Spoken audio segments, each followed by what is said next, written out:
நடந்து போய்கிட்டு இருக்கும்போது ஒரு சின்ன பையன், ப்ரூஸ்லி மாதிரி ஒரு சின்ன பையன் கடற்கரையில ஒரு குழியை தோண்டி அதுல கடல்ல இருந்து தண்ணியை எடுத்து எடுத்து ஊத்திக்கிட்டே இருந்தான். இதை அகஸ்தி நான் பார்க்கிறேன்.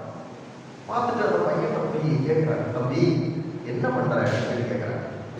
அவன் பையன் சொல்றான், நான் இந்த குழி தோண்டி இந்த குழிக்குள்ள கடல்ல இருக்கிற எல்லா தண்ணியையும் என் கையால கோரி இந்த குழிக்குள்ள ஊத்த போறேன் அப்படிங்கிறான்.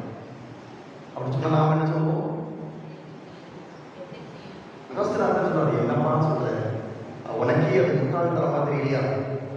இந்த சின்ன கையை கொண்டு இந்த சின்னோண்டு குழிக்குள்ள இந்த கடல், இவ்வளவு பெரிய கடல் தண்ணி எப்படி ஒன்னால ஊத்த முடியும் அப்படின்னு கேட்டாங்க. அப்ப அந்த சின்ன பையன் திருப்பி கேட்டான், இந்த சின்ன குழிக்குள்ள என் சின்ன கையை கொண்டு இவ்வளவு பெரிய கடல்